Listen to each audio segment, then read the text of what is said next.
When Shedeur Sanders secured his NFL contract, no one expected a revolution. Yet buried inside the fine print was a legal anomaly that's already turning into a league-wide crisis: the Prime Equity Clause. It grants Sanders control over every commercial use of his name, image, and likeness, across platforms, formats, and partnerships. TikTok clips, third-party highlights, live events, even his own vlogs, all monetize outside the NFL's walled garden. If you're into the real story and all the messy twists they don't show on highlight reels, go ahead and subscribe. And if you're sticking around to see how this Browns QB chaos plays out, you should definitely be subscribed. And the kicker? This wasn't forced through a lockout or veteran bargaining. It came from a 21-year-old rookie who hadn't played a snap. League execs didn't block it. They blinked. The NFL's historic power rested on a triangle: standard contracts, brand monopoly, and media control. Sanders cracked all three without protest or drama.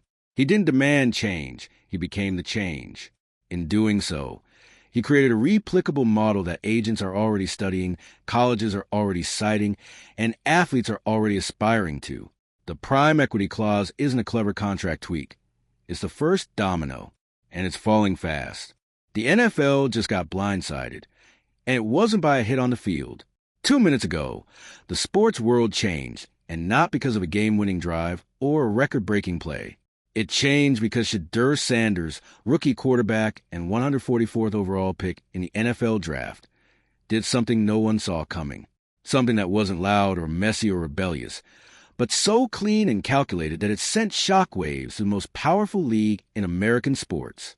Instead of signing the standard rookie contract, the kind the NFL has handed out for decades like clockwork, rigid, top-down, packed with control mechanisms, Shedeur walked in with a different document, one that redefined the power dynamic between athlete and league in just a few lines of legal language. It's called the Prime Equity Clause, and it's not a gimmick.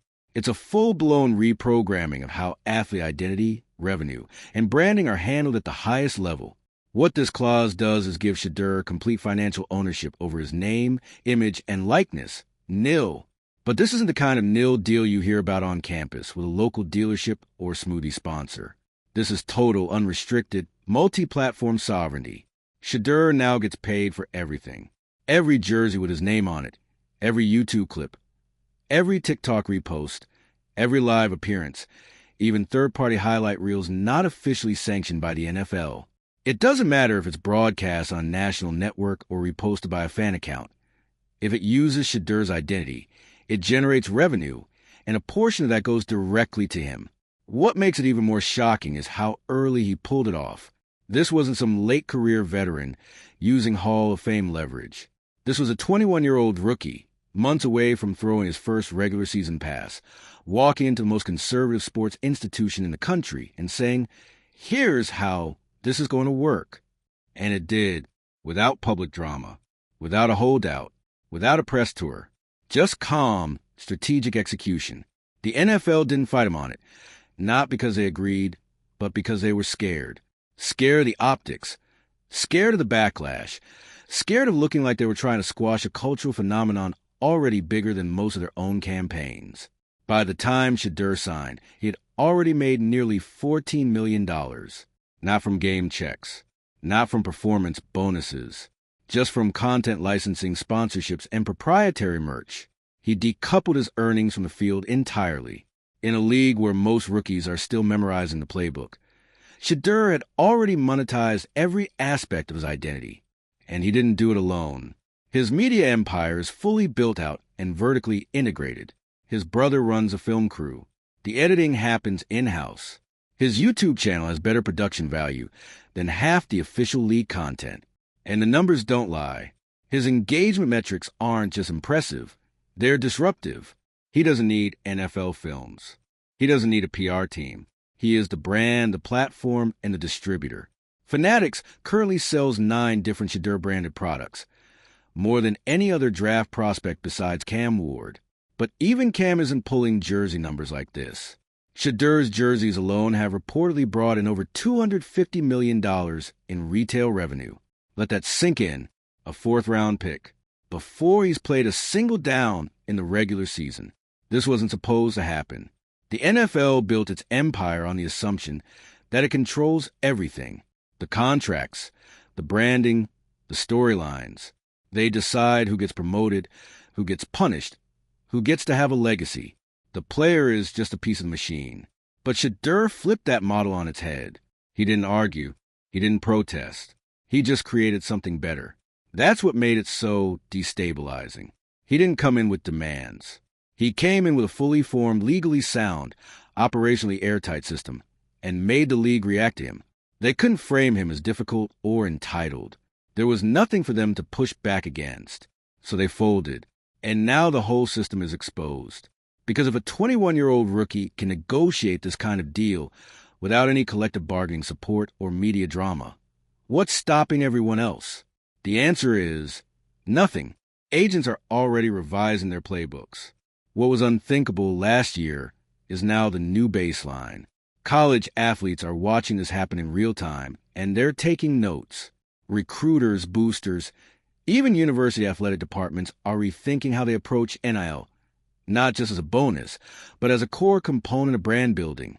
The traditional PR infrastructure already being replaced. Players are assembling their own teams. Content crews, marketing strategists, merch designers, all in-house, because they've seen that it works. Because Shedeur just proved that you don't need the league to tell your story anymore. You just need a phone, a camera, and a strategy. The NFL has a decision to make. Either they start institutionalizing this model, baking athlete-owned branding and revenue sharing into their contracts, or they try to fight it. But fighting it means alienating an entire generation of talent who already know their worth, and who already know that value isn't just measured in passing yards or touchdowns. It's measured in reach, in resonance, in brand equity. This is more than a flashy headline.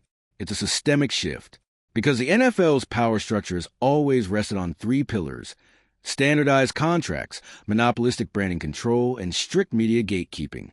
The prime equity clause blows all three apart. And it didn't happen with a protest or a lawsuit. It happened because Shedeur came in with something the league couldn't match: authenticity, infrastructure, and cultural relevance. He speaks the language of Gen Z and Alpha fluently, not in a performative way, not through trends or corporate sponsor slang, but with actual connection. When Shedeur posts a vlog or shows a raw moment behind the scenes, people listen because it's real, not filtered, not staged, not focus grouped. That's what fans want now. They're not interested in carefully worded statements or press conferences that say nothing. They want unfiltered. They want honest. And Shedeur delivers that more effectively in a 30-second TikTok than the league does in a 6-minute highlight reel. That's a problem for the NFL, because it means their traditional media strategy, scripted features, big-name broadcasters, polished content, is becoming irrelevant and commercially inefficient. Why pay a network to shape a story when the athlete can tell it better, faster, and to more people? This is narrative sovereignty, and it's no longer a theory. It's a revenue stream. The scary part for the league is how quiet this revolution was. No social media campaign, no protest movement, just a contract, signed, sealed, and fully activated. That silence is what made it so effective. No noise for the league to deflect, no anger to counter. Just results, just money, just undeniable value. The real genius of the Prime Equity Clause isn't just in what it gives Shedeur. It's in what it proves: that this kind of deal is possible, that the gatekeepers aren't invincible, that the rules can be rewritten without ever starting a fight. And now that it's happened once, it's only a matter of time before it happens again. And again, and again. The blueprint is out. The clock is ticking. Because this contract doesn't just represent a personal win. It marks a systemic countdown. From this moment on, the centralized model of control the NFL has leaned on is in decline. Not instantly, not loudly, but steadily, as more and more athletes choose to build empires instead of wait for permission. If you're watching this, you're not watching a viral moment. You're watching the start of an era, a shift that will redefine how athletes build careers, how leagues manage talent, and how fans connect to the people behind the jerseys. Drop your thoughts in the comments, because this story isn't over. Like if you believe athletes deserve to own their names. Share this if you know someone who still thinks the old system can hold. And hit that subscribe button, Because Shedeur Sanders just hit play on the future, and we're not looking back. The NFL has always prided itself on structure, contracts, conduct policies, image control, even how players post on social media. Everything flows through the league. But Shedeur Sanders just proved that you don't have to play that game anymore. You can build your own league within the league. And that is terrifying to the people in charge. Because when a fourth-round rookie shows up with his own camera crew, his own merch pipeline, his own fan base that doesn't need NFL validation to show up or spend money, what happens to the old hierarchy? What happens when the game is no longer the only product? Shedeur didn't just bet on himself. He brought receipts, and numbers, and reach, and a level of cultural power that had absolutely nothing to do with throwing a football. Before he even touched the Raiders' practice jersey, he had already earned nearly $14 million. That's not potential. That's proof. And here's where it gets even more disruptive. The league has long operated under the illusion that it creates stars, that players must pass through its carefully managed filters to become household names. But Shedeur came in already a household name to a whole new generation that doesn't care what ESPN says or how NFL Films edits the slow-mo highlight reels. Gen Z and Alpha fans care about access, realness, voice, and Shedeur already built the whole infrastructure to give it to them on his terms. His YouTube channel isn't a vanity project. It's a full-on production company, crafted to compete, not with other players, but with the league itself. And the numbers show it. His engagement is rivaling official broadcasts. His content feels better than a lot of what the NFL puts out, because it's not polished to the point of feeling fake. It's cinematic but intimate, strategic but authentic. That's not just media savvy. That's business domination. Now factor in his merchandise. Fanatics doesn't just carry a couple Sanders items. They've got 9 different SKUs. That's more than any draft prospect this cycle, aside from Cam Ward. And Shedeur is already ahead where it counts. Total jersey sales. Over $250 million in retail revenue from a rookie drafted 144th overall. And that's the part that really undercuts the NFL's old formula. Because the hierarchy used to be play great, get promoted, get famous, sell jerseys. But Shedeur turned that upside down. He got famous first. He sold jerseys first. He became a cultural icon first. Now he's going to play football. And the league is suddenly not the kingmaker. It's the side stage. So what do you do if you're a legacy sports institution and your entire brand model is being casually rewritten by someone you can't control? You panic, quietly. You don't make a scene. You acquiesce. And that's exactly what the NFL did. They let the contract through. They nodded along. Not because they wanted to, but because they knew the backlash would be worse if they tried to block it. Because Shedeur didn't come to them asking for special treatment. He came with a contract, with precedent, with clean legal terms, and a warning. This is happening, with or without you. There was no villain arc for the league to lean on, no media campaign to weaponize against him. He didn't create drama, which meant they had no leverage. And that's the scariest part for executives. He played by the rules and still broke the system. This wasn't activism. It wasn't rebellion. It was operational precision. Now, the ripple effects are unavoidable. Agents across sports are dissecting the prime equity clause line by line, not as an anomaly, but as a prototype. Players in other leagues are watching. College recruits are watching. Even media rights holders are watching, trying to figure out how long they can pretend that the league still controls a storyline when the numbers say otherwise. Because what Shedeur has proven is that you don't need league approval to win. You need infrastructure, content, distribution, authenticity, all things a league use a gatekeep. Now, they're optional. Shedeur's deal operates like a virus in the system. Quiet, self-replicating, and impossible to contain. It doesn't just benefit him. It exposes that the league's power wasn't nearly as untouchable as it wanted everyone to believe. The NFL built a reputation off controlling every angle of its product. But Shedeur's story wasn't shaped by the NFL. It was built on YouTube, on TikTok, on behind-the-scenes vlogs with real emotion and no corporate filter. And it worked. Fans didn't just follow him, they invested in him. Long before he ever signed a pro contract. That level of loyalty, that's something you can't fake with a social media team or a halftime graphic. That's real influence. That's cultural capital. And Shedeur owns all of it. So now, when someone uses his name, his likeness, his clips, whether it's a media outlet, a highlight page, or even the league itself, he's getting paid. The clause guarantees it, not through endorsement deals, but through default ownership. His image is his asset, his IP, his revenue stream. And for every athlete watching this happen in real time, the message is clear. You don't need to wait your turn anymore. You just need to come prepared. Because once you have the infrastructure, once you've built the connection and the brand and the media engine, you walk into any room, and they have to listen. That's the new formula. Build your value before the league. Walk in with your platform, not just your playbook, and make the system work for you, instead of molding yourself to fit the system. This shift didn't come from collective bargaining or player strikes. It came from one player knowing his worth and executing. That's why it's spreading. Quietly, fast. And now the NFL has two choices: adapt or look like an aging institution, clinging to a playbook that no longer works. Because the talent of tomorrow, they're not just athletes. They're creators, entrepreneurs, partners. And that means the league isn't negotiating with players anymore. It's negotiating with brands, with ecosystems, with people who know how to monetize every frame, every moment, every storyline without ever asking for permission. Shedeur's contract didn't just make history.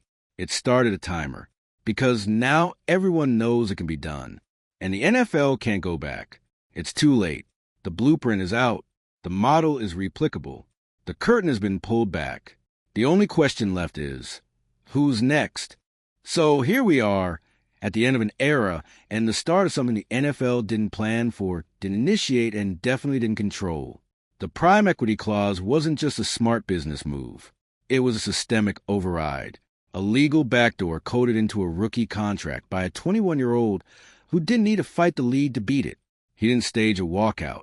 He didn't go on social media calling for change. He just built something better and made the league accept it. That's how you break a machine, not with chaos, but with competence. And the NFL, they blinked. They had no counter, because Shedeur didn't give them one. There was no noise to distract from the facts, no behavior to criticize, no scandal to leak to the press. Just raw, undeniable leverage, earned through discipline, infrastructure, and control over his own name. That's what makes this so dangerous for the NFL's status quo.